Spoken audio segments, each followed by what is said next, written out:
মুসলমান সব এক হয়ে যাও, ওহির আলোকে জীবন গড়াও। ওহির আলোকে জীবন গড়াতে হবে তো। মুসলমান সব এক হয়ে যাও, ওহির আলোকে জীবন গড়াও। রাসূল করিমকে নেতা মেনে, রাসূল করিমকে নেতা মেনে শাসন চালাও। সব জায়গায় জীবন সংসার সুখী হবে তোমার, সুখী হবে দুজাহান।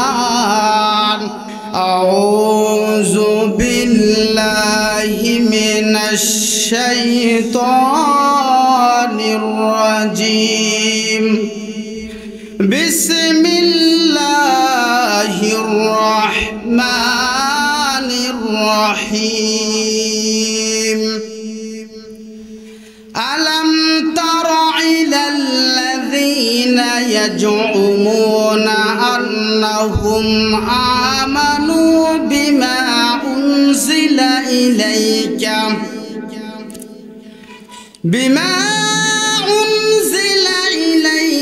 ওয়া মা উনজিলা মিন ক্বাবলিক ইউরিদুনা আন ইয়াতাহাকামু ইলাত তাগুত ওয়া ক্বাদ উমিরু আন ইয়াকফুরু বিহি ওয়া ইউরিদুশ শাইতানু আন ইউদিল্লাহুম দালালান বাঈদা। ওয়া ইযা ক্বিলা লাহুম তাআলাউ ইলা মা আনজালাল্লাহু ওয়া ইলার রাসূলিহি রাআইতাল মুনাফিকিনা ইয়াসুদ্দুনা আনকা সুদুদা। عن أبي هريرة رضي الله تعالى عنه قال قال رسول الله صلى الله عليه وسلم ما أسفل من الكعبين من الإزار في النار. رواه البخاري. وقال تعالى في الشان حبيبه إن الله وملائكته يصلون على النبي يا أيها الذين آمنوا صلوا عليه وسلموا تسليما. সকলে জবান ছেড়ে দে দরুদ ইব্রাহিম পড়ি। আল্লাহুম্মা সাল্লি আলা মুহাম্মাদ ওয়া আলা আলি মুহাম্মাদ কামা সাল্লাইতা আলা ইব্রাহিম ওয়া আলা আলি ইব্রাহিম ইন্নাকা হামিদুম মাজিদ। আল্লাহুম্মা বারিক আলা মুহাম্মাদ ওয়া আলা আলি মুহাম্মাদ كما باركت على إبراهيم وعلى آل إبراهيم إنك حميد مجيد. তুমি মেসওয়াক করা ফজিলত জানো, খাবার শেষে মিষ্টি মুখের হাদিসটাও মানো। তুমি মেসওয়াক করা ফজিলত জানো, খাবার শেষে মিষ্টি মুখের হাদিসটাও মানো। শুধু হক কথাটা উচ্চ স্বরে বলতে পারো না, অন্যায় দেখে বারুদ হয়ে জ্বলতে পারো না। ঠিক না ব্যাঠি? শুধু হক কথাটা উচ্চ স্বরে বলতে পারো না, অন্যায় দেখে বারুদ হয়ে জ্বলতে পারো না। কেমন মুসলমান তুমি একটু ভাবো না, কেমন তোমার ঈমান একটু বলো না। তুমি যেই কোরআনের দাওয়াত দিলে বুকেতে নেই তুলে, দেখো সেই কোরআনের দাওয়াত দিয়ে কত লোক আজ জেলে। ঠিক না বা ঠিক? তুমি যেই কালিমার দাওয়াত দিলে হাদিয়া তোহফা মিলে, দেখো সেই কালিমার দাওয়াত দিয়ে কেউ ফাঁসিতে ঝোলে। তুমি দুনিয়ার বুকে জীবনের মায়া ছাড়তে পারো না, প্রভুর রাহে প্রাণ বিলিয়ে দিতে জানো না। কেমন মুসলমান তুমি একটু ভাবো না, কেমন তোমার ঈমান একটু বলো না। লিল্লাহে তাকবীর। আল কোরআনের আলো, সহিহ হাদিসের আলো, সমস্ত প্রশংসা সেই মহান আল্লাহ রাব্বুল ইজ্জাতের জন্য, যে আল্লাহ পাক আপনাকে আমাকে সুস্থতা দান করে জান্নাতের বাগানে উপস্থিত হওয়ার তৌফিক দান করলেন।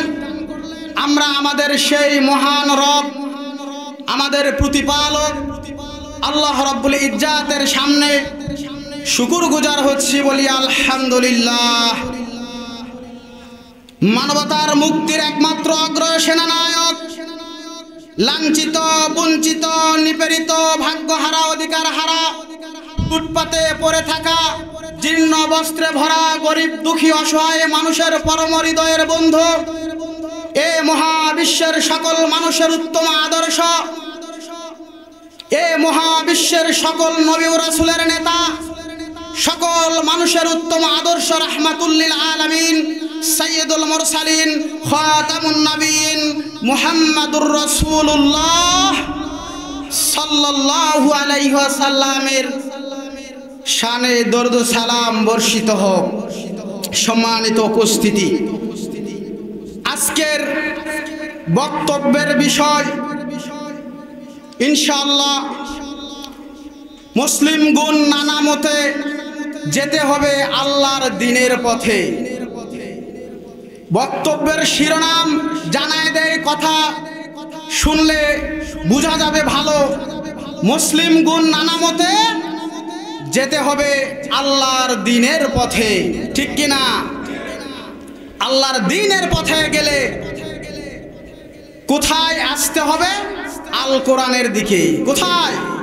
আল কোরআনে আসতে হবে। সম্মানিত উপস্থিতি, বর্তমান প্রেক্ষাপটে যেসব কথা বলা একান্ত জরুরি মনে করছি, সেসব কথা বলারই চেষ্টা করব ইনশাআল্লাহ।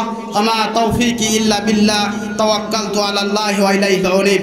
সম্মানিত উপস্থিতি, মঞ্চে আমার ওস্তাদেরা বসে আছে এবং অনেকেই বসে আছে আমার ওস্তাদ সমতুল্য। আমার কথা বলার তেমন যোগ্যতা নাই, তবুও দায়িত্বের খাতিরে আল্লাহ রাব্বুল আলামিন কিছু হক কথা বলার তৌফিক দান করুন, বলুন আল্লাহুম্মা আমিন। এবং আমাদেরকে শোনা এবং মানার তৌফিক দান করুন, বলুন আল্লাহুম্মা আমিন। সম্মানিত উপস্থিতি, আম্মা জান হযরত আয়েশা রাদিয়াল্লাহু তাআলা আনহা চিনেন তো? কার স্ত্রী? রাসূলুল্লাহ সাল্লাল্লাহু আলাইহি ওয়াসাল্লামের স্ত্রী, ইসলামের প্রথম খলিফা হযরত আবু বকর রাদিয়াল্লাহু তাআলা আনহুর মেয়ে আম্মা জান আয়েশা রাদিয়াল্লাহু তাআলা আনহা ঘরের মধ্যে ঘুমিয়ে আছেন। হঠাৎ তিনি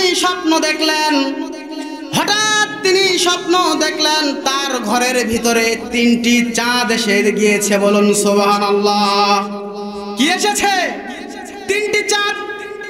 আম্মা জান আয়েশা বলেন, আমি চাঁদগুলোকে দেখলাম, আমার ঘরটা আলোকিত হয়ে গেল।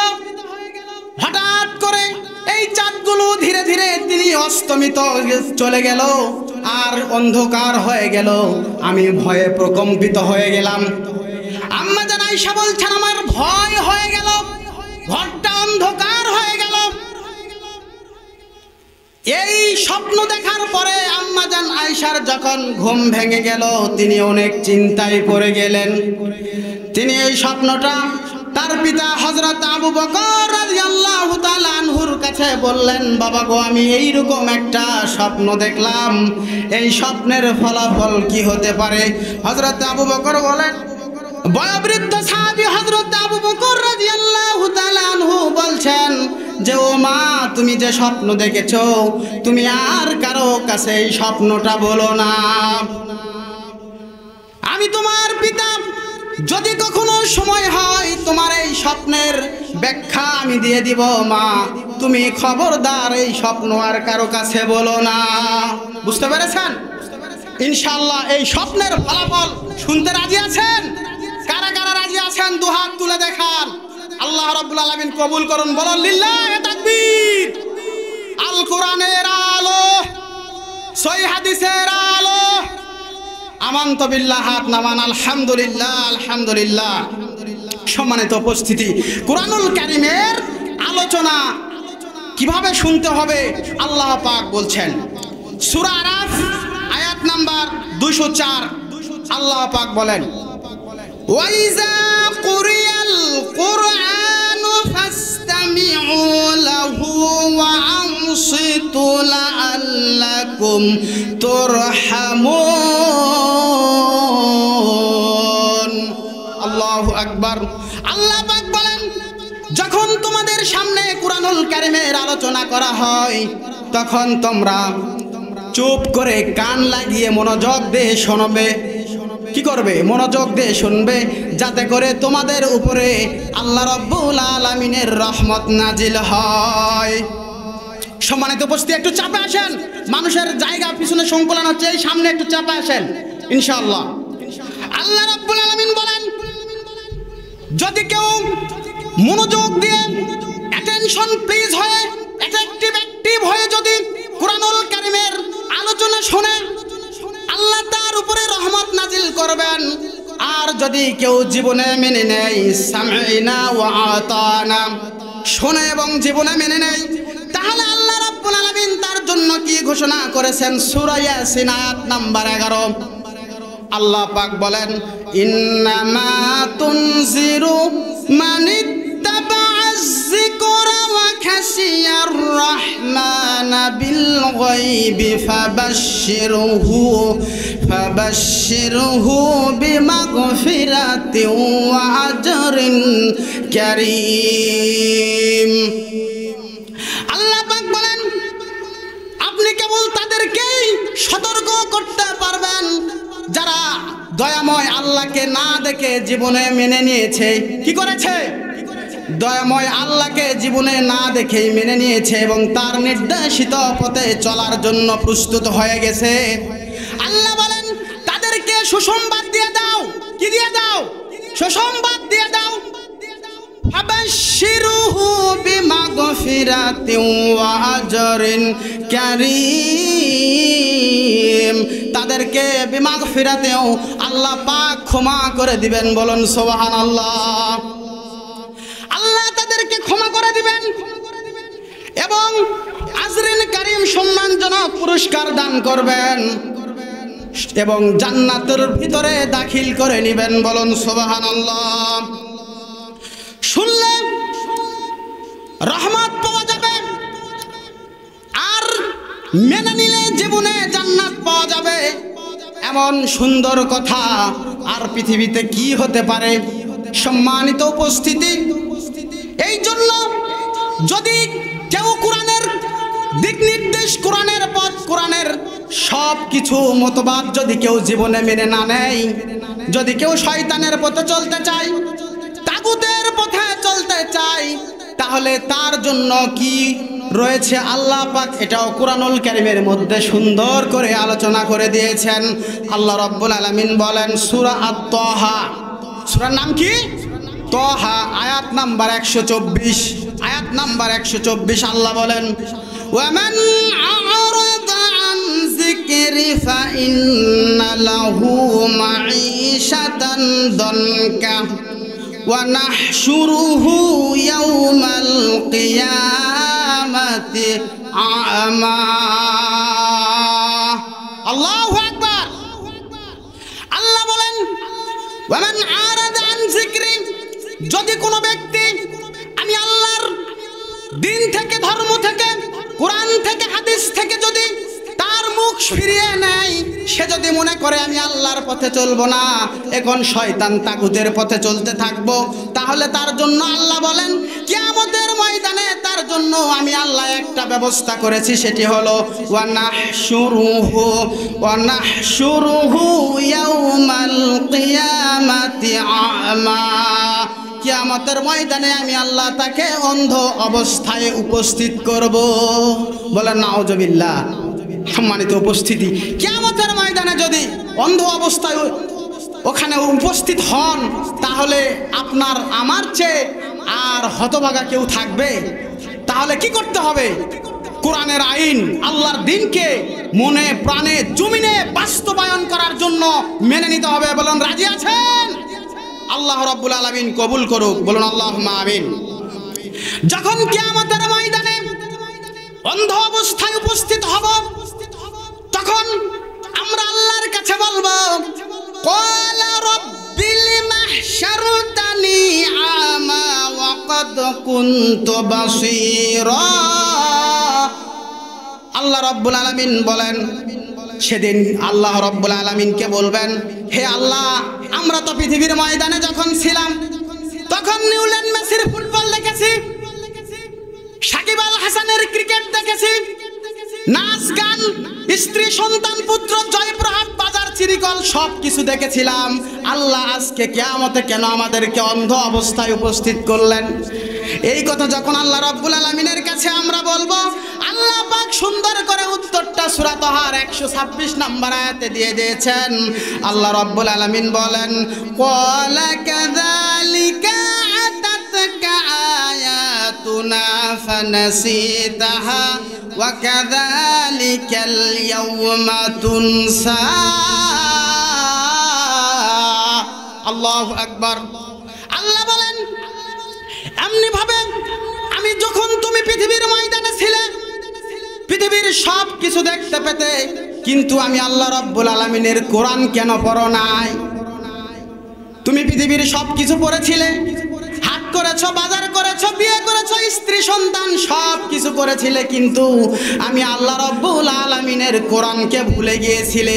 কোরআন তো পড়ো নাই, কোরআন পড়ার জন্য চেষ্টাও করো নাই, কোরআনের মাদ্রাসায় সহযোগিতা করারও চেষ্টা করো নাই, বরং বিরোধিতা করেছো। অতএব পৃথিবীতে যেমন আমার কোরআনকে তোমরা ভুলে গিয়েছিলে, আমি আল্লাহ রাব্বুল আলামিন আজকে তোমাকে এই কিয়ামতের ময়দানে ভুলে গেলাম। বলেন নাউজুবিল্লাহ। কিয়ামতের ময়দানে আল্লাহ যদি ভুলে যায় কি অবস্থা বলেন? সম্মানিত উপস্থিতি, আজকে আমাদের সমাজে অনেক লোক আছে যারা কোরআন পড়তে পারে না। আছে না? অনেক লোক আছে। আল্লাহ পাক সকলকে কোরআন ভালোভাবে পড়ার এবং বুঝে পড়ার তৌফিক দান করুন। বলে আল্লাহুম্মা আমিন। সম্মানিত উপস্থিতি, যদি কেউ আল্লাহকে না মানে, তাহলে তাকে কিয়ামতের ময়দানে অন্ধ অবস্থায় অতীত করবে আল্লাহ, এবং কিয়ামতে আল্লাহ তাকে ভুলে যাবে। কিন্তু কেন ভুলে যাবে? সম্মানিত উপস্থিতি, মানুষের মধ্যে অনেক মানুষ আছে কেমন, আমাদের আল্লাহ কেন ভুলে যাবে? দেখেন আমরা কেমন মন মাইন্ডের মানুষ, আল্লাহ জানেন কিনা? আল্লাহ যেহেতু আমাদেরকে সৃষ্টি করেছেন, ও বন্ধু, তাই আল্লাহ সব কিছু জানেন, সব কিছু দেখেন। এই জন্যে আল্লাহ পাক তিনি তার কোরআনের মধ্যে ওই ঘটনাটাও বর্ণনা করে দিয়েছেন। আল্লাহ পাক বলেন সূরা বাকারা আয়াত নাম্বার 8। কয় নাম্বার? 8 নাম্বার আয়াত। আল্লাহ বলেন, ওয়া মিনান নাসি মান ইয়াকুলু আমান্না বিল্লাহি ওয়া বিল ইয়াউমিল আখির ওয়া মা হুম বিমুমিনিন। আল্লাহু আকবার। আল্লাহ পাক বলেন, মানুষের মধ্যে কিছু কিছু মানুষ আছে। কি আছে? কার মধ্যে? মানুষের মধ্যে, ঘোড়ার মধ্যে না, হাতির মধ্যে না, গরুর মধ্যে না।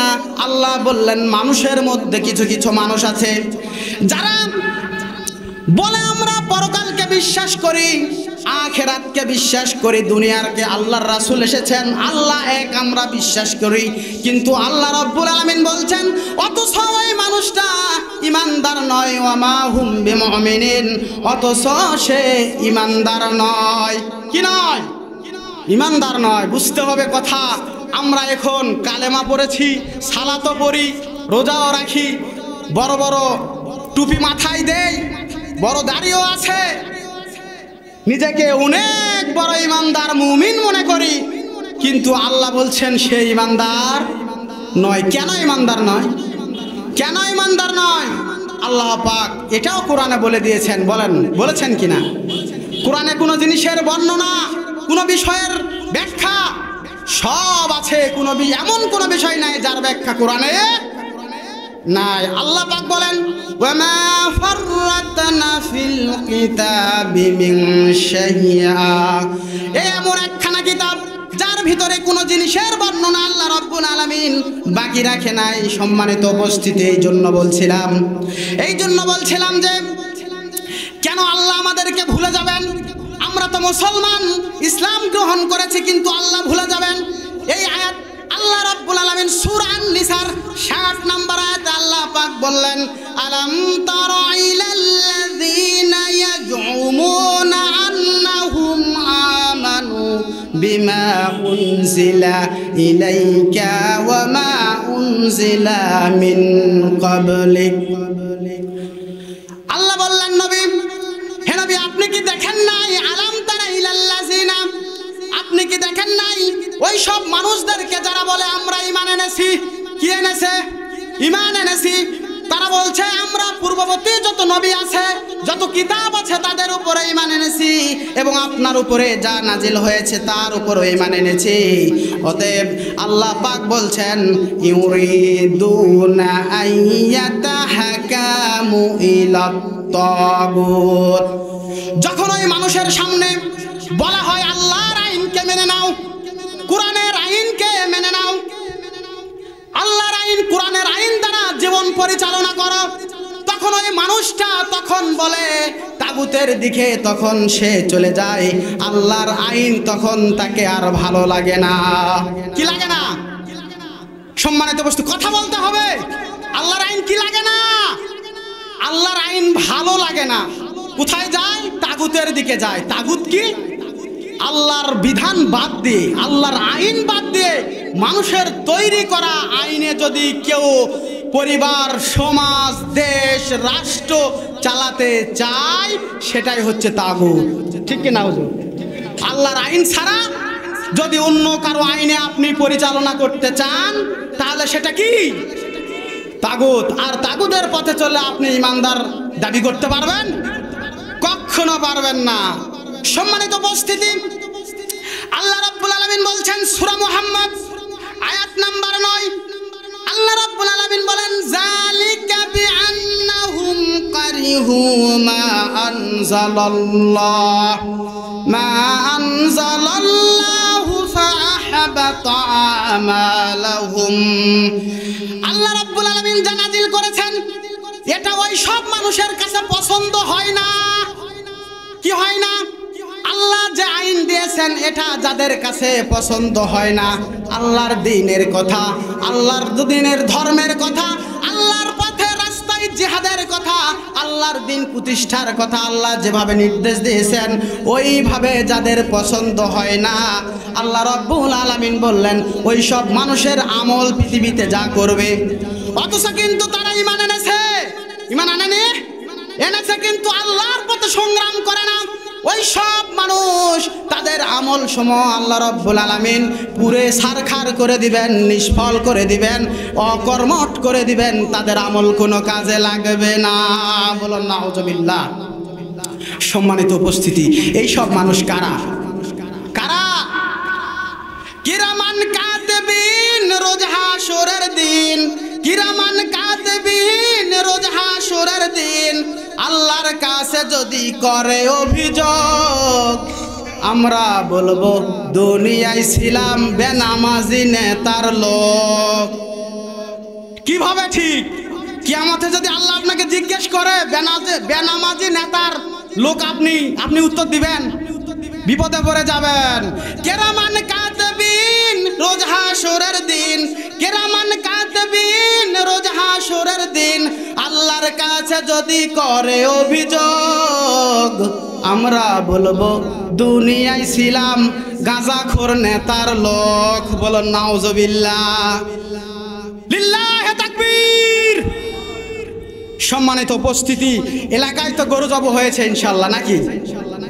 তাকবীরের ভোল্টেজ আরো বাড়াতে হবে, পারবেন না?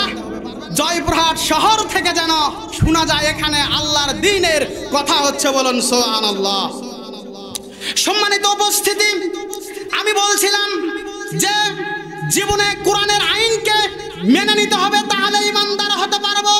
আল্লাহ রাব্বুল আলামিন বলেন, যখন তাদের সামনে বলা হবে ওয়াইজা কিলা লাহুম তাআলাউ ইলা মা আনজালাল্লাহ ইলা মা আনজালাল্লাহু ওয়া ইলার রাসূল রাআইতাল মুনাফিকিনা ইয়াসুদ্দুনা আনকা সুদুদা। আল্লাহ পাক বলেন ওয়াইজা কিলা লাহুম তাআলাউ, আর যখন ওই সব মানুষকে বলা হবে আসো আসো আল্লাহ যা নাজিল করেছেন, মা আনজালাল্লাহু, আল্লাহ রাব্বুল আলামিন আপনাদের জন্য যা নাজিল করেছেন ওই ধর্মের দিকে, ওই শরীয়তের দিকে আসো। ওয়াইলার রাসূল, এবং রাসূল যে পথে নির্দেশ করে গেছেন, আমার রাসূল যে পথ দেখিয়ে গিয়েছেন ইসলাম প্রতিষ্ঠার জন্য, ওই পথে আসো। তখন দেখবেন ও নবী আপনি তখন দেখবেন মানুষের মধ্যে মুনাফিক যারা, কারা মুনাফিক যারা, রাআইতাল মুনাফিকিনা ইয়াসুদ্দুনা আনকা সুদুদা, মুনাফিকদের মধ্যে যাই মুসলমানদের মধ্যে যারা মুনাফিক, তারা দেখবেন হে নবী আপনাকে পাশ কেটে আপনার কাছ থেকে সরে দূরে গিয়ে বাতিলের পক্ষে মিছিল করবে। বলেন নাউজুবিল্লাহ। এরকম লোক আমাদের সমাজে আছে কিনা নাই বলেন? আল্লাহর পথ ছাড়া, ইসলাম ছাড়া, দিন ছাড়া অন্য কোনো দল, অন্য কোনো মতবাদ, অন্য কোনো আদর্শ জীবনে মনে প্রাণে যদি কোনো ব্যক্তি মেনে নেয় আল্লাহর পথে, আমি আল্লাহর কসম করে বলছি হাদিস অনুযায়ী সে জাহান্নামের খড়ি হয়ে যাবে। বলুন নাউজুবিল্লাহ। সম্মানিত উপস্থিতি, আমরা কেউ আল্লাহর দল ছাড়া অন্য কোনো দলে যেতে চাই? কারা কারা আল্লাহর দলে থাকতে চাই দুহাত তোলেন। লিল্লাহি তাকবীর। আল কোরআনের আলো, সহিহ হাদিসের আলো। মুনাফিক মুসলিম তোরা কে দেখিবি আয়, মুনাফিক মুসলিম তোরা কে দেখিবি আয়, মোদের দেশে এমন নীতি মুসলমানদের মধ্যে দলাদলি। ঠিক কিনা? এই গানটা আমার বাবা 25 বছর আগে তার ডায়েরিতে লিখে গিয়েছিলেন। উত্তরবঙ্গের প্রতিটা জেলাতে তিনি কোরআনের আলোচনা করতেন, মর্দে মুজাহিদ ছিলেন, দিন কায়েমের কথা বলতেন। তিনি কবরে চলে গেছেন, আল্লাহ রাব্বুল আলামিন তাকে জান্নাতের মেহমান বানায় নিক। বলুন আল্লাহুম্মা আমিন। তার ডায়েরি থেকে আমি এই গানটা নিয়ে এসেছি মুসলমানদের জন্য। মুনাফিক মুসলিম তোরা কে দেখিবি আয়, মোদের দেশে এমন নীতি মুসলিমদের মধ্যে দলাদলি, এদেশে ভাই ইমান বাঁচা দায়, মুনাফিক মুসলিম তোরা কে দেখিবি আয়, মুনাফিক মুসলিম তোরা কে দেখিবি আয়। নির্বাচনের সময় এলে যেখানে সেখানে ক্লাব ঘরে করে কিনা বলেন?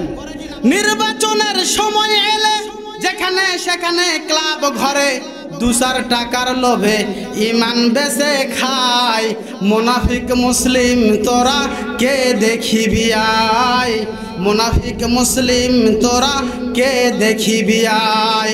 ঠিক না বা ঠিক? সম্মানিত উপস্থিতি, এই পৃথিবীতে আল্লাহ রাব্বুল আলামিন মানুষকে সৃষ্টি করেছেন কেন? আল্লাহ বলেন মা খালাকতুল জিন্না ওয়াল ইনসা ইল্লা লিয়াবুদুন। আল্লাহ রাব্বুল আলামিন মানুষ আর জিন জাতিকে সৃষ্টি করেছেন তার ইবাদত করার জন্য, তার বندگی করার জন্য। আর এই পৃথিবীতে সব মানুষকে সৃষ্টি করে 2টা দলে বিভক্ত করে দিয়েছেন। কয়টা দলে? এখন বলেন আপনাদের আমার মধ্যে কতগুলা দল? হাজার হাজার দল। এই পৃথিবীতে 10,000 ধর্ম রয়েছে। কয় হাজার? 10,000। মুসলমানদের মধ্যে অসংখ্য দল আছে কিনা? অসংখ্য দল আছে না? অসংখ্য দল। আহলে হাদিস, হানাফি, মালিকি, চরমনাই, জামাত ইসলাম, আওয়ামী লীগ, বিএনপি, জাতীয় পার্টি, কত দল মুসলমানদের মধ্যে। বলেন নাউজুবিল্লাহ। আসলে দল কয়টা হওয়ার কথা ছিল? আমরা জানবো কোথা থেকে? কোরআন থেকে। আল্লাহ পাক সূরা তাগাবুন আয়াত 2 মাই আল্লাহ স্পিকিং হুয়াল্লাকুম ফামিনকুম কাফির ওয়া মিনকুম মুমিন ওয়াল্লাহু বিমা তা'মালুনা বাসীর। আল্লাহ রাব্বুল আলামিন বলেন, আমি মানুষকে সৃষ্টি করেছি দুইটা ভাগে, দুইটা দলে সৃষ্টি করে দিয়েছি। একটা হলো ফামিনকুম কাফিরুন, একটা হচ্ছে কাফের, কি কাফের, অমিনকুম মুমিন, আর একটা হচ্ছে মুমিন। আর তোমরা গোপনে প্রকাশ্যে যা কিছু করো না কেন আল্লাহ রাব্বুল আলামিন সব সম্পর্কে অবগত। বলেন সুবহানাল্লাহ। সম্মানিত উপস্থিতি, আমরা দুইটা দলে বিভক্ত, একটা হচ্ছে কাফের আর একটা হচ্ছে মুমিন। এই দুইটা দল আর সারা যত দল আছে এগুলো আমাদের বানানো, কিন্তু আল্লাহর কথা অনুযায়ী দল হলো দুটা, হয় মুমিন হতে হবে না হলে কাফের। কি ঠিক? আল্লাহর কথা অনুযায়ী সূরা তাগাবুন আয়াত নাম্বার 2, মুসলমান সব এক হয়ে যাও, ওহির আলোকে জীবন গড়াও। ওহির আলোকে জীবন গড়াতে হবে তো। মুসলমান সব এক হয়ে যাও, ওহির আলোকে জীবন গড়াও। রাসূল করিমকে নেতা মেনে, রাসূল করিমকে নেতা মেনে শাসন চালাও সব জায়গায়। জীবন সংসার সুখী হবে তোমার, সুখী হবে দুজাহান। বলুন আল্লাহুম্মা আমিন। সম্মানিত উপস্থিতি, আল্লাহ বলছেন দুইটা দল, একটা হচ্ছে কাফের। কাফেরের পরিচয় হলো যারা আল্লাহকে অস্বীকার করে, আল্লাহকে মানে না, রাসূলকে মানে না, ঈমান আনার পরেও যারা সালাত পড়ে না, যারা রোজা রাখে না, যারা আল্লাহর দ্বীন কায়েমের পথে আন্দোলন করে না, যারা আল্লাহর বিভিন্ন শরীয়ত আইন থেকে বিমুখ রয়েছে, এই সংজ্ঞা অনুযায়ী তারাই হলো কাফের। তারা কি? কাফের। তারাই কাফের। কাফেরের গুণাবলী বৈশিষ্ট্য কিছু আছে, কাফেরের কিছু বৈশিষ্ট্য আছে। আমি কোরআন ছাড়া একটি কথাও বাইরে থেকে এখন পর্যন্ত বলি নাই। সম্মানিত উপস্থিতি, কাফেরের এই বৈশিষ্ট্য আল্লাহ রাব্বুল আলামিন সূরা হামিম সেজদার 26 নম্বর আয়াতে বলছেন। কয় নাম্বার? 26 নম্বর আয়াতে বলছেন, ওয়াকালাল্লাযীনা কাফারু লা তাসমাউ লিহাযাল কুরআন ওয়ালগাউ ফি লাআল্লাকুম তাগলিবুন। বলুন আল্লাহু আকবার। ওই কাফেররা সব সময় ওদের চিন্তা চেতনা হলো কোথায় কোরআনের কথা আলোচনা হচ্ছে, কোথায় কোরআনের মজলিস হচ্ছে, কোথায় কোরআনের কাজ হচ্ছে, কোথায় দ্বীনের দাওয়াত হচ্ছে, কোথায় মাদ্রাসায় কুরআনুল কারীম হাদিসের পড়াশোনা তালিম করা হচ্ছে। কাফেরদের চিন্তা চেতনা হলো সেখানে যাও, হট্টগোল লাগাও, গন্ডগোল লাগাও। বলেন নাউজুবিল্লাহ। বাধা প্রদান করা। বলেন নাউজুবিল্লাহ। এখন আল্লাহর কথা অনুযায়ী যদি এই কুরআনুল কারীমের এই মাহফিলে যদি কেউ বাধা দেয়, সে কি? আরেকটা বৈশিষ্ট্য বলি, আল্লাহ রাব্বুল আলামিন সূরা সাফফের 8 নম্বর আয়াতে বলছেন, ইউরিদুনা লিতুফিউ নূরাল্লাহি বিআফওয়াহিহিম ওয়াল্লাহু মুতিম্মু নূরিহি ওয়ালাউ কারিহাল কাফিরুন। বলুন আল্লাহু আকবার। সম্মানিত উপস্থিতি, ইউরিদুনা আরবি গ্রামারে মোজারের ছেগা। কিসের ছেগা? মোজারের ছেগা, প্রেজেন্ট অ্যান্ড ফিউচার। ইউরিদুনা তারা চায় অথবা চাইবে, ভবিষ্যতেও চাইবে। ওই আবু জেহেল, সাইবা, উতবা যদি পৃথিবীতে না থাকে, তার উত্তরসূরিরা আছে, তারাও চাইবে কোরআনের মাহফিল বন্ধ করে দেওয়ার জন্য, তারাও চাইবে ওই কোরআনের মাদ্রাসা বন্ধ করে দেওয়ার জন্য, তারাও চাইবে এই পৃথিবীতে ইসলাম প্রতিষ্ঠা হোক, এর বিরোধিতা করবে। এই জন্য আল্লাহ পাক মোজারের ছিগা ব্যবহার করেছেন। এই যখন আল্লাহর নবী মসজিদে নববীতে সাহাবীদের উদ্দেশ্যে এইরকম আলোচনা করছিলেন, ওই মক্কার কাফেরেরা আবু জেহেল, সাইবা, উতবা, আবু লাহাবেরা তখন ওই মদিনার গেটে দাঁড়িয়ে দাঁড়িয়ে মানুষজনকে বলছিল যে ওখানে তোমরা যেও না, ওখানে একজন মানুষ, নাম তার মুহাম্মদ সাল্লাল্লাহু আলাইহি ওয়াসাল্লাম। নাম কি? মুহাম্মদ সাল্লাল্লাহু আলাইহি ওয়াসাল্লাম। তিনি মানুষকে কি জানি পাগলের মতো কথা বলছে, বলেন নাউজুবিল্লাহ।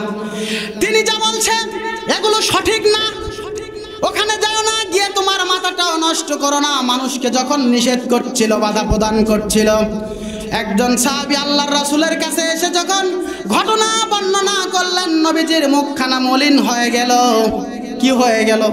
মুখখানা আমার নবীর মলিন হয়ে গেল। আল্লাহ রাব্বুল আলামিন সঙ্গে সঙ্গে ফেরেশতা জিবরাইলকে বললেন, যাও ওহী নিয়ে যাও আমার বন্ধুর কাছে, গিয়ে তাকে বলে দাও, ইউরিদুনা লিতুফিউ নূরাল্লাহি বিআফওয়াহিহিম ওয়াল্লাহু মুতিম্মু নূরিহি ওয়ালাউ কারিহাল কাফিরুন। আল্লাহ রাব্বুল আলামিন তার দিনকে, তার নূরকে বিকশিত করবেন, যদিও কাফেররা সেটা অপছন্দ করে।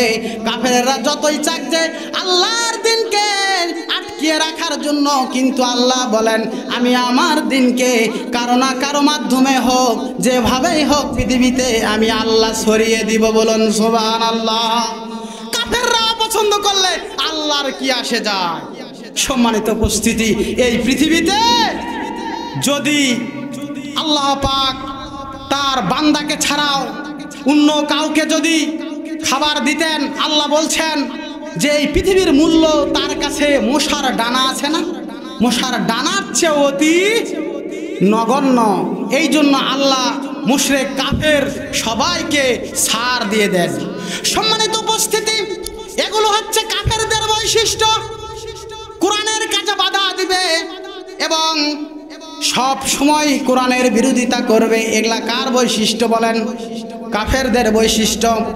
এরপর আল্লাহ বলেন অমিনকুম মুমিন, এবং মুমিন একটা দল থাকবে।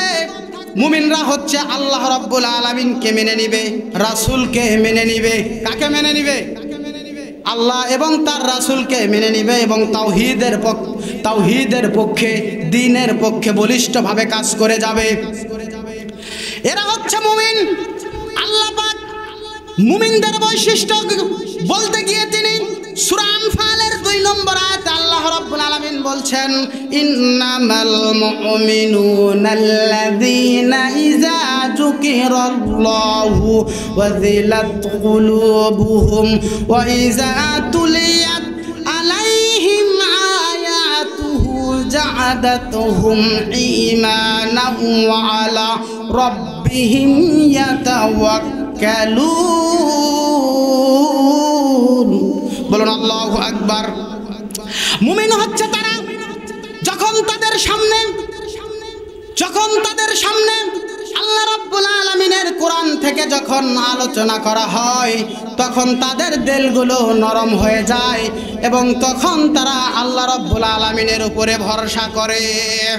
বলুন সুবহানাল্লাহ। সম্মানিত উপস্থিতি,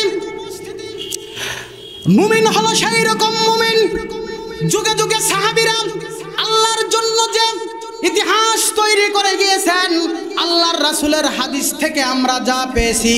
সম্মানিত উপস্থিতি, আল্লাহ রাব্বুল আলামিনের হাবিবকে উহুদের ময়দানে যখন তার দন্দান মোবারক শহীদ করা হলো, যখন তার মাথার হেলমেট ভেঙে তার মাথা ফেটে গেলেন, আল্লাহর রাসূল রক্তাক্ত অবস্থায় দাঁত ভেঙে গেলেন, আল্লাহর রাসূল উহুদের ময়দানে উহুদের জমিনে পড়ে গেলেন।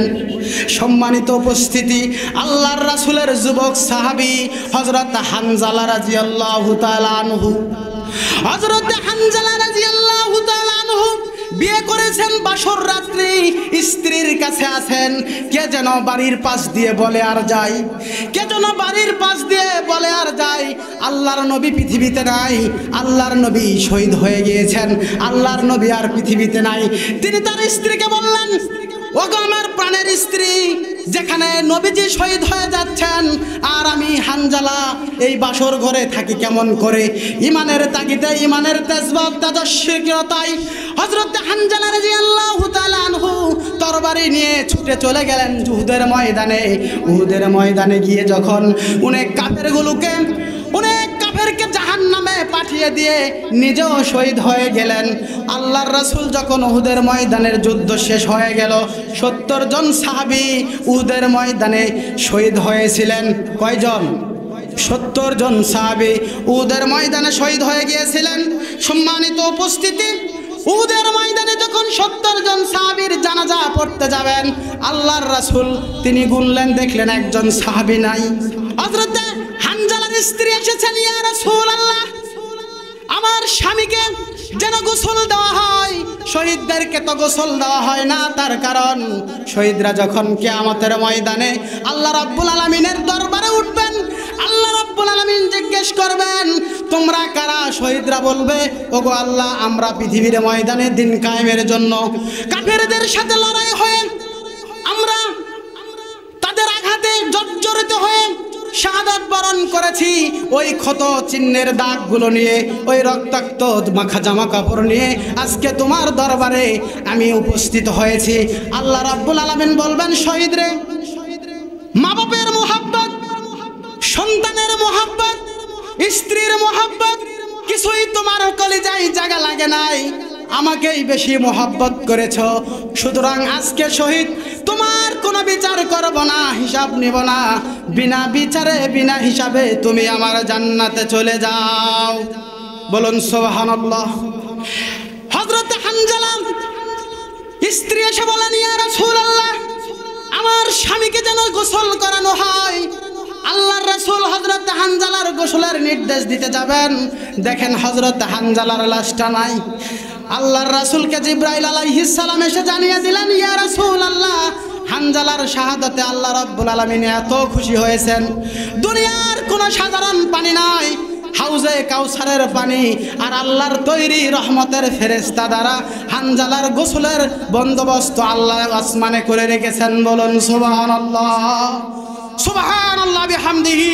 এটি হচ্ছে শহীদ ঈদগাহ। মুসলমানেরা বীরের জাতি, মুসলমানেরা তো কাপুরুষ নয়, মুসলমানেরা বীরের জাতি। বলুন সুবহানাল্লাহ। মুমিনেরা আল্লাহর উপর সব সময় তাওয়াক্কুল করে, আর মুমিনেরাই হচ্ছে সঠিক পথে থাকে, সঠিক পথে, আল্লাহর সঠিক পথে আছে মুমিনেরা। এই ব্যাখ্যা, এই প্রমাণ কোথা থেকে নিব? আল্লাহ রাব্বুল আলামিন সূরা শুআরার মধ্যে প্রমাণ দিয়েছেন। আল্লাহ পাক বলেন, শারা'a লাকুম মিনাদ-দীনি মা ওয়াসসা বিহি নূহান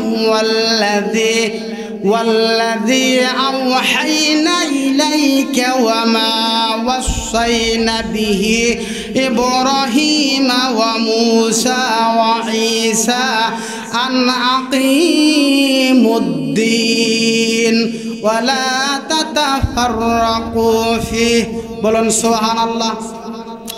আল্লাহ রাব্বুল আলামিন বলেন, আমি নূহ আলাইহিস সালামকে যে পথ নির্দেশ করেছিলাম, কাকে? নূহ আলাইহিস সালামকে নাম শুনেছেন?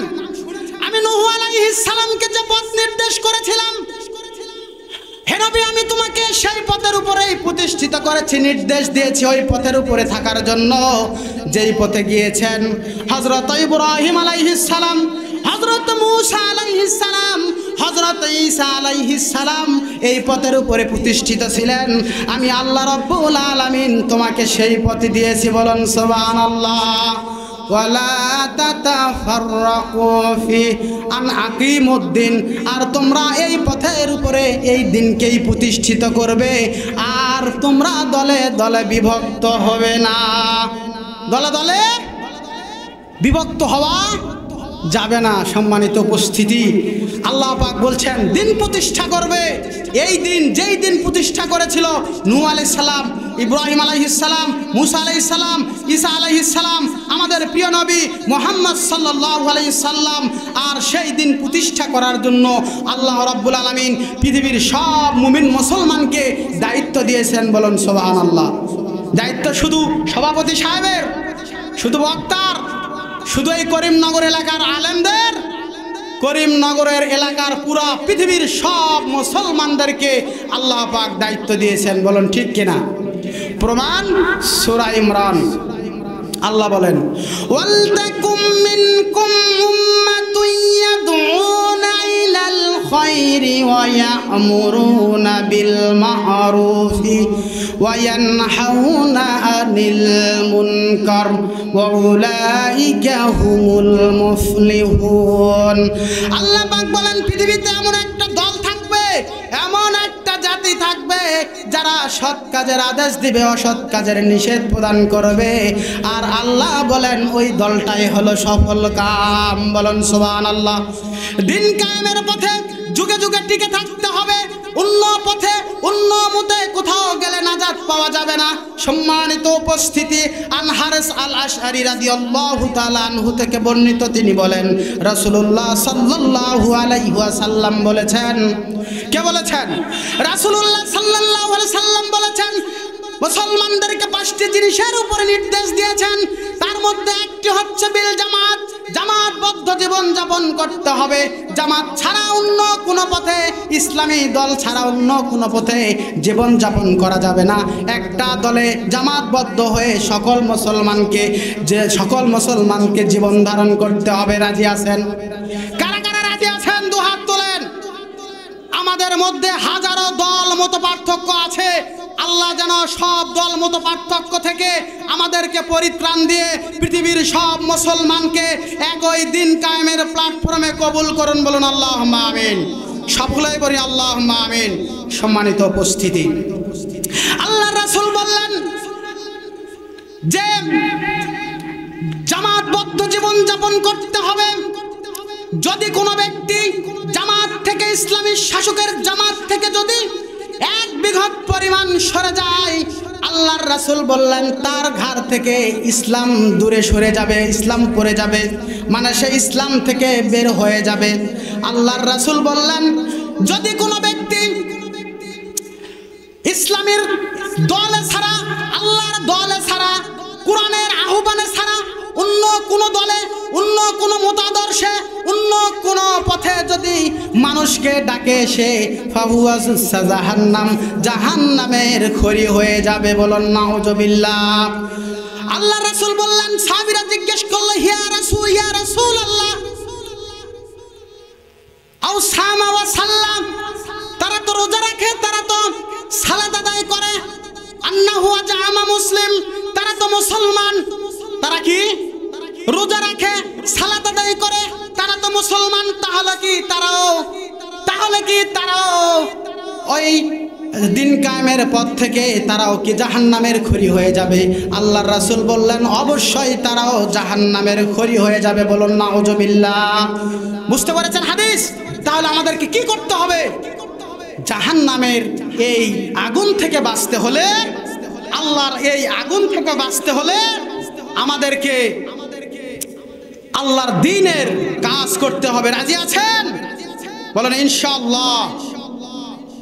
সম্মানিত উপস্থিতি, যদি কোনো ব্যক্তি, মুমিন ব্যক্তি যদি আল্লাহ রাব্বুল আলামিনের কাজ করে, আল্লাহ পাক সেই সব মুমিনদেরকে ডেকে ডেকে সূরা সফের মধ্যে বলছেন ইয়া আইয়ুহাল্লাযীনা আমানু হাল আদুল্লুকুম আলা তিজারাতিন তুনজিকুম মিন আযাবিন আলীম।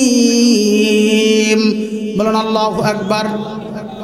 আল্লাহ রাব্বুল আলামিন বলছেন হে ঈমানদারগণ, হে ঈমানদারগণ, তোমরা যদি এমন একটা ব্যবসার সুসংবাদ দেব, যদি তোমরা সেই ব্যবসাটা করতে চাও, যদি তোমরা সেই পথে চলতে চাও, তাহলে তোমাদের জন্য সুসংবাদ হলো, তোমাদের জন্য উপহার হলো মিন আযাবিন আলিম, জাহান্নামের কঠিন শাস্তি থেকে তোমাদেরকে পরিত্রাণ দেওয়া হবে। বলুন সুবহানাল্লাহ।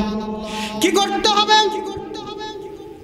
তুমিনুনা বিল্লাহি ওয়া রাসূলিহি রাসূলিহি ওয়া তুজাহিদুনা ফি সাবিলিল্লাহি বিআমওয়ালিকুম ওয়া আনফুসিকুম যালিকুম খায়রুল লাকুম ইন কুনতুম তা'লামুন। আল্লাহর পথে ঈমান আনতে হবে, আল্লাহকে বিশ্বাস করতে হবে, আল্লাহর উপরে ঈমান আনতে হবে, আর রাসূলের পথে জিহাদ করতে হবে, আল্লাহর রাস্তায় যুদ্ধ করতে হবে। কিন্তু সম্মানিত উপস্থিতি, এখন যদি আমরা যুদ্ধের কথা শুনি তাহলেই তো আমাদের ভয়, ঠিক কি না? তাহলেই আমাদের ভয়, কারণ ঈমান দুর্বল হয়ে গেছে। ঈমান কি হয়ে গেছে? ঈমান কি হয়েছে বলবো? কিরামান কাতিবিন রোজ হাসরের দিন, কিরামান কাতিবিন রোজ হাসরের দিন আল্লাহর কাছে যদি করে অভিযোগ, আমরা বলবো দুনিয়ায় ছিলাম গাঁজাখোর নেতার লোক, ঠিক কিনা? কারণ কিয়ামতের ময়দানে যদি ওই গাঁজাখোরের পিছনে চলেন আর ওই নেতার কথা যদি পরিচয় দিতে যান, তাহলে কোথায় যাবেন? জাহান্নামে যাবেন। কারণ আল্লাহ রাব্বুল আলামিন কিয়ামতের ময়দানে বলবেন, ইয়াউমা নাদউ কুল্লা উনাসিন বিইমামিহিম, প্রত্যেক উম্মতকে তাদের নেতা সহকারে ডাক দিবেন। কি সহকারে?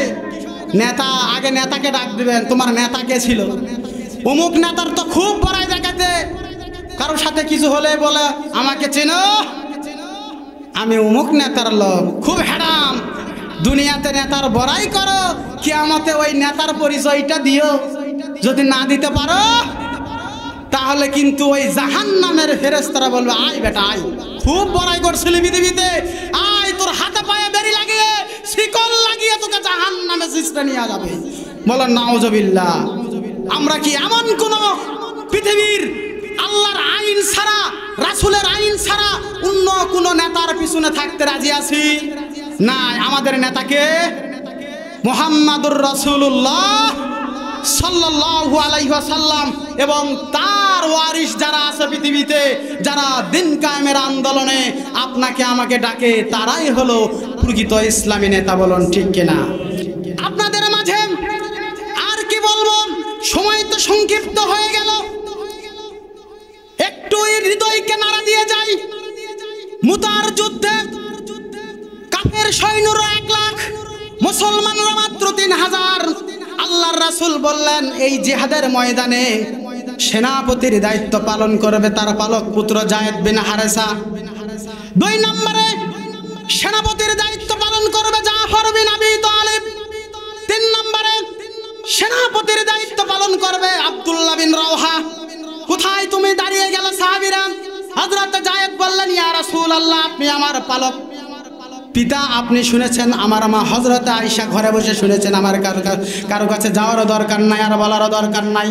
হযরত জাফর চলে গেলেন নিজের বাড়িতে। বাড়িতে গিয়ে বিবিকে বলেন, বিবি গো, মুতার যুদ্ধের ময়দানে আল্লাহ রাসূল আমাকে সেনাপতির দায়িত্ব দিয়েছেন, আমি মুতার যুদ্ধে চলে যাচ্ছি, তুমি আমার জন্য দোয়া করো। আর আমি এই সন্তানগুলোকে রেখে যাচ্ছি, আমি যেই পথে জীবন দিতে গেলাম তুমি আমার সন্তানগুলোকে সেই পথে তৈরি করবে। বলুন সুবহানাল্লাহ। কেমন মর্দে মুজাহিদ! সম্মানিত উপস্থিতি, হযরত জাফর এই কথা স্ত্রীকে বলে চললেন মুতার প্রান্তরের দিকে। তার স্ত্রী কাছে ছোট্ট ছোট্ট ছেলে মেয়েগুলি কান্না করছে, আব্বা আব্বা বলে চিৎকার করছে। হযরত জাফর আল্লাহর মর্দে মুজাহিদ পিছনের দিকে একবারও ফিরে তাকায় নাই যে কারা কান্দে। হযরত আব্দুল্লাহ বিন রাওহা চলে গেলেন নিজের বাড়িতে। বাড়িতে গিয়ে দেখেন তার পাশর সজ্জার রাত ছিল। বিবিকে বলেন, বিবি গো, আল্লাহর রাসূল আমাকে মুতার যুদ্ধের সেনাপতির দায়িত্ব দিয়েছে, আমি যুদ্ধে যেতেছি, তুমি আমাকে আল্লাহর রাস্তে মাফ করে দিও। যে নতুন বিবাহ হয়েছে, তোমার কোনো হক আমি আদায় করতে পারি নাই, আমাকে মাফ করে দিও, আল্লাহর রাস্তে আমি যুদ্ধে চলে গেলাম। বিবি বলেন, প্রাণের স্বামী, তুমি যুদ্ধে যেতেছো যাও, তবে আমার কাছে একটা দাবি, তুমি একবার ঘরে আসো, তোমাকে একবার একটা নজর স্বামী হিসাবে দেখি। কিয়ামতের কঠিন ময়দানে যখন লক্ষ কোটি কোটি মানুষের ভিতরে তোমাকে যেন স্বামী হিসাবে আমি পরিচয় দিতে পারি। আব্দুল্লাহ বিন রাওহা মর্দে মুজাহিদ তিনি বলছেন, বিবি গো, তুমি আমাকে ঘরের ভিতরে ডেকো না, ঘরের ভিতরে গেলে আমার ভিতরে প্রেম জন্মাবে, তোমার প্রতি ভালোবাসা জন্মাবে। অতএব তুমি আল্লাহর কাছে যদি ধৈর্য ধারণ করে থাকতে পারো, তাহলে কিয়ামতের ময়দানে আল্লাহ রাব্বুল আলামিন, আমি যে আল্লাহর জন্য জান দিতে যাচ্ছি, সেই আল্লাহ আমাদেরকে কিয়ামতের ময়দানে আল্লাহ রাব্বুল আলামিন পরিচয় করায় দিবেন। বলুন সুবহানাল্লাহ। মুতাহারম প্রান্তরে হযরত যায়েদ অনেকগুলো কাফিরকে আল্লাহর তরবারি দিয়ে তিনি কাফেরগুলোকে জাহান্নামে উদ্রায় দিয়া নিজেও শহীদ হয়ে গেলেন। হযরত জাফরের হাতে তরবারি। হযরত জাফর তিনি কাফেরদের সাথে যুদ্ধ করছেন, অনেকগুলো কাফেরকে জাহান্নামে উদ্রায় দিয়া হযরত জাফরকে কাফেররা ঘিরে ধরেছে। ঘিরে ধরে হযরত জাফরের ডান হাত কেটেছে, বাম হাত কেটেছে। হযরত জাফর দেহগুলো খণ্ড খণ্ড করেছে। কিতাবে এসেছে হযরত জাফরের সামনের দিকে তার বুকের ভিতরে 50টা তীর ঢুকে গিয়েছে। বলুন সুবহানাল্লাহ। আল্লাহর মর্দে মুজাহিদ পিছনের দিকে তাকাই নাই, যুদ্ধ করতে গিয়ে সামনের দিকে এগিয়েছিল। বুকের ভিতরে 50টা তীর বিদ্ধ হয়েছে, তবুও তিনি যুদ্ধ করছিলেন। তার দেহগুলো কাটা ছিল, সম্পূর্ণ অঙ্গগুলো ছিন্ন বিচ্ছিন্ন ছিল। মুতার যুদ্ধের ময়দানে তিনি যখন শহীদ হয়ে যাবেন, তখন পাশের সাহাবীকে ডেকে বলছেন, ও রাসূলুল্লাহর সাহাবী, আল্লাহর রাসূলকে জানায় দিও, মৃত্যুর শেষ পর্যন্ত ইসলামের পতাকা মাটিতে পড়তে দেয় নাই, আমি কামরায় ধরে উঁচু করে রেখে দিয়েছি। মুতার যুদ্ধে যখন মুসলমানেরা জয়লাভ করলো, যখন মুসলমানেরা জয়লাভ শুরু করে দিল, যখন হযরত আবু উবাইদা বলেন, আমি গেলাম মুসলমানদেরকে দেখার জন্য, সৈন্যদেরকে সেভ করার জন্য। আমি গিয়ে দেখি মুসলমানদের জিহাদে কারা ইসলামের পতাকা উড্ডয়ন করে রেখেছে। আমি কাছে গিয়ে দেখি হযরত জাফরের ডান হাত কাটা, বাম হাত কাটা, 2টা পা কাটা, দেহটা একদিকে পড়ে আছে, শুধুমাত্র কাল্লাটা এক পাশে পড়ে থেকে ইসলামের পতাকা কামরায় ধরে উঁচু করে রেখেছে। বলুন সুবহানাল্লাহ, লিল্লাহি তাকবীর।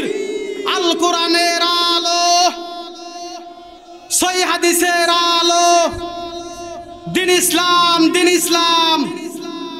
সম্মানিত উপস্থিতি, আমার মা বোনদের বিষয়ে কিছু বলা দরকার, কারণ তারা অনেক দূর থেকে এসেছেন, তারা সেখানে আছেন। সম্মানিত উপস্থিতি, আল্লাহ পাক আমার মা বোনদের সম্পর্কে বলছেন, ওয়াকরনা ফি বুয়ুতিকুন্না ওয়ালা তাবাররাজনা তাবাররুজাল জাহিলিয়াতিল উলা। আল্লাহ পাক বলেন, নবী গো, তুমি তোমার স্ত্রী কন্যাদেরকে বলো যে তারা যেন, মুসলমান কন্যাদেরকে বলো তারা যেন জাহিলি যুগের নারীদের মতো তাদের দেহকে রঙ্গসজ্জাকে বের করে না চলে। কি করে না চলে? বের করে যেন না চলে। তারা যেন তাদেরকে হেফাজত করে চলে, তারা যেন এমন ভাবে আবৃত ভাবে যেন বাইরে বের হয়, যাতে করে তাদের ভিতরে কি আছে তারা যেন কোনো পুরুষ যেন লক্ষ্য করতে না পারে, বুঝতে না পারে। এমন ভাবে চলবে যেন ভিতরে কুমারী মেয়ে আছে না বার্ধক্যজনিত মহিলা আছে, এইটা যেন পুরুষেরা যেন বুঝতে না পারে। তাহলে এইভাবে তোমরা ও নারীরা তোমরা শিক্ষা অর্জন করো, ব্যবসা বাণিজ্য করো, কিন্তু পর্দার মাধ্যমে করতে হবে। কথাটা কার? সম্মানিত উপস্থিতি, আমি আপনাদের মাঝে হযরত আয়েশার কথা বলেছিলাম, মনে আছে? কাদের মনে আছে একটু দেখতে চাই। ইনশাআল্লাহ আয়েশার কথা বলবো ইনশাআল্লাহ।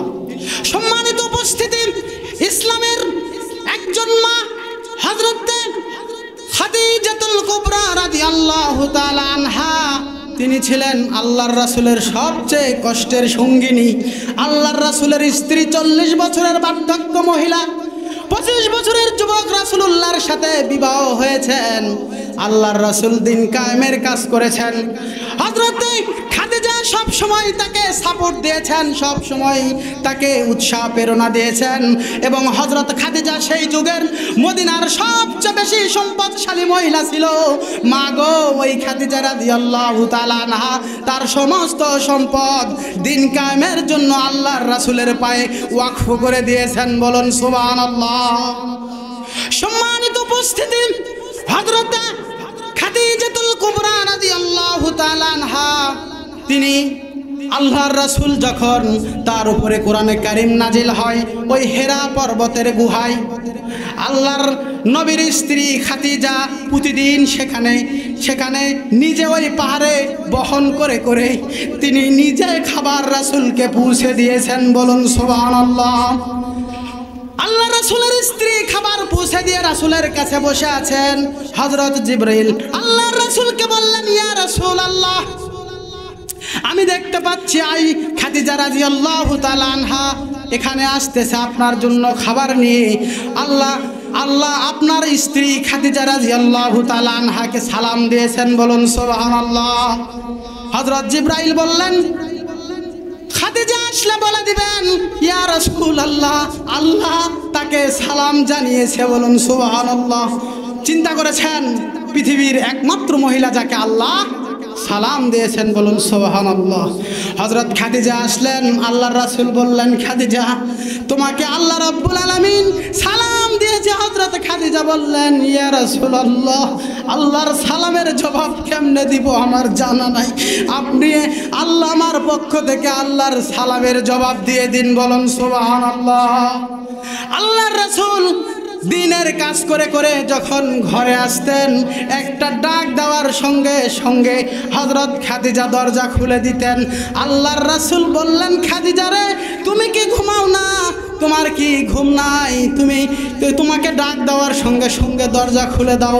হযরত খাদিজা বলেন, ইয়া রাসূলুল্লাহ, পৃথিবীর শ্রেষ্ঠ মানুষ রাহমাতুল লিল আলামিন দিনের কাজে বাহিরে মানুষের কাছে কি অবস্থায় আছে না জানি, তার কি হচ্ছে, আমার মনটা বড় আনছান করে।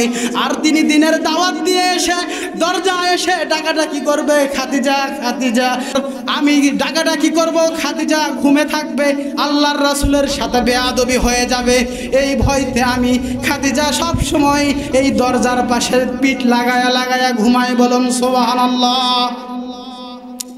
সম্মানিত উপস্থিতি, আল্লাহর রাসূল একদিন জান্নাতুল বাকিতে গিয়ে দুই হাত তুলে খাদিজার জন্য দোয়া করছেন। হযরত আয়েশা বলেন, আমি গেলাম রাসূলুল্লাহ সাল্লাল্লাহু আলাইহি ওয়াসাল্লাম, দেখি যে তিনি নাই, শিহরে নাই। আমি গেলাম ধীরে ধীরে, যাওয়ার পথে দেখি তিনি জান্নাতুল বাকিতে হযরত খাদিজার কবরের পাশে দাঁড়ায় তিনি জিয়ারত করছেন।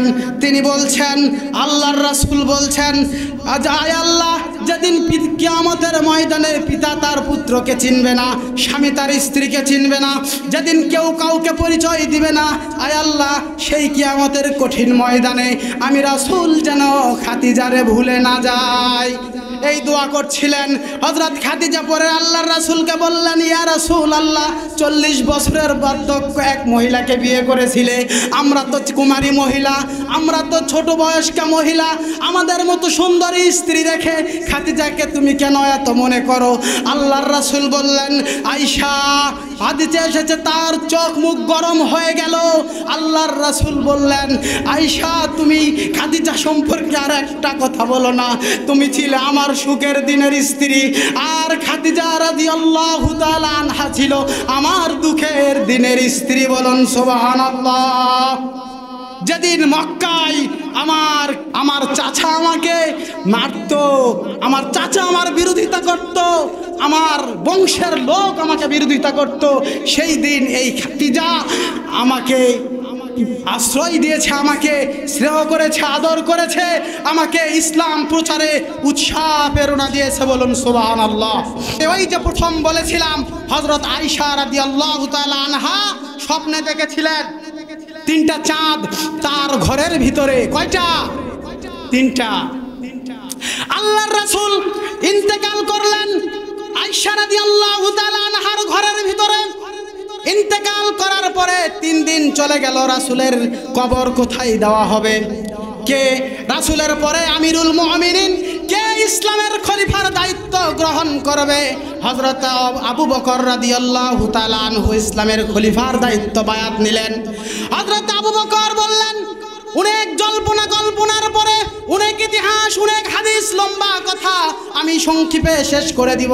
সম্মানিত উপস্থিতি, হযরত আবু বকর রাদিয়াল্লাহু তাআলা আনহু তিনি নির্দেশ দিলেন আয়েশা রাদিয়াল্লাহু তাআলা আনহার ওই ঘরের ভিতরে আল্লাহর রাসূলকে দাফন করা হোক।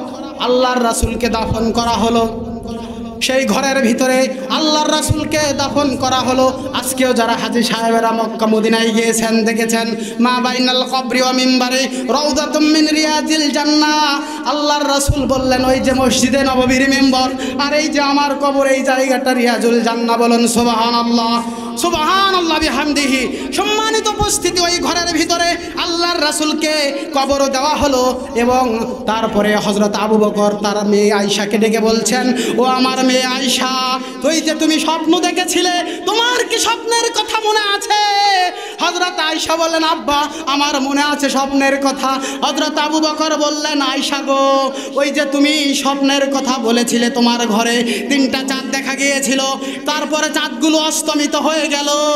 এই যে দেখো 3টা চাঁদের মধ্যে একটা চাঁদ প্রিয় রাসূল, পৃথিবীর শ্রেষ্ঠ মানুষ মুহাম্মাদুর রাসূলুল্লাহ সাল্লাল্লাহু আলাইহি ওয়াসাল্লাম, এইখানে আমি কবর দিয়ে গেলাম, এইখানে কবর হয়ে গেল, একটা চাঁদ চলে গেল, আর 2টা চাঁদ হলো। ও আমার মেয়ে আয়েশা, তুমি জেনে রাখো, আর 2টা চাঁদ হচ্ছে আমার তোমার নিজের পিতা আবু বকর রাদিয়াল্লাহু তাআলা আনহু রাসূলের পাশে থাকবে, আর একটা চাঁদ হচ্ছে ইসলামের দ্বিতীয় খলিফা হযরত ওমর রাদিয়াল্লাহু তাআলা আনহু, তার বাম পাশে থাকবে। বলুন সুবহানাল্লাহ। সম্মানিত উপস্থিতি, হযরত ওমর রাদিয়াল্লাহু তাআলা আনহু যখন মৃত্যু সজ্জায়, তখন তার পুত্র আব্দুল্লাহকে ডেকে বললেন, ওহে আমার সন্তান, যাও আয়েশাকে একটু ডেকে নিয়ে আসো, আয়েশার সাথে আমার কিছু কথা আছে। হযরত আয়েশা রাদিয়াল্লাহু তাআলা আনহা আসলেন। ওমর বললেন, ওগো রাসূলের স্ত্রী, আবু বকরের মেয়ে, আমি জানি তোমার ঘরের ভিতরে আল্লাহর রাসূলের কবর, তোমার তার পাশে তোমার বাবার কবর, পাশে যে জায়গাটুকুন আছে ওই জায়গাটা হয়তো তুমি থাকবে নিয়ত করেছো বা কি জানি না। আমি ওমর রাদিয়াল্লাহু তাআলা আনহু খলিফা হিসাবে নয়, আমিরুল মুমিন হিসাবে নয়, ইসলামের একজন আল্লাহর নবীর খাদেম হিসাবে মা তোমার কাছে আমি একটা আবেদন করি, ওই জায়গাটুকুন তুমি আমার জন্য দিবে কিনা? হযরত আয়েশা বললেন, ওগো আমিরুল মুমিনিন, আপনাকে দেখলে শয়তান 40 গজের ভিতর আসতে পারে না। আপনি যে পথে যান সে পথে শয়তান থাকে না। আপনার মতো মর্দে মুজাহিদ হযরত ওমরের অবদান ইসলামে অনেক বেশি। এই জন্য আমি আয়েশা আমার ওই জায়গাটুকুন ইসলামের দ্বিতীয় খলিফা ওমরের জন্য ছেড়ে দিলাম। বলুন সুবহানাল্লাহ। এটা হচ্ছে ইহসান। সম্মানিত উপস্থিতি, অনেকেই মঞ্চে ওঠার জন্য মারামারি করে কিনা দেখেছি, আমার নিজের চোখে দেখা। কয়েকদিন আগে বগুড়া মাহফিলে গিয়েছিলাম, একটা গ্রুপ এসেছিল, তাদের 2টা গ্রুপ, একদল মঞ্চে উঠেছে, আরেক দল বলছে ও কেন উঠছে, লাঠি নিয়ে এসেছে মারামারি করতে। মাহফিল 1 ঘন্টা বন্ধ। বলো নাউজুবিল্লাহ। এই 5 মিনিটের মঞ্চে থাকার জন্য আমাদের মধ্যে মারামারি।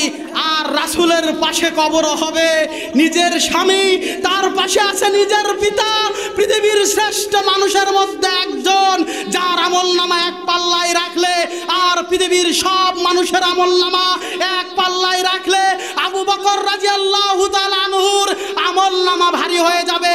এই মানুষটার পাশে আমার কবরের জায়গা ওমরের জন্য আয়েশা ছেড়ে দিয়েছেন, এর চেয়ে বড় ইহসান কি হতে পারে? বলুন সুবহানাল্লাহ।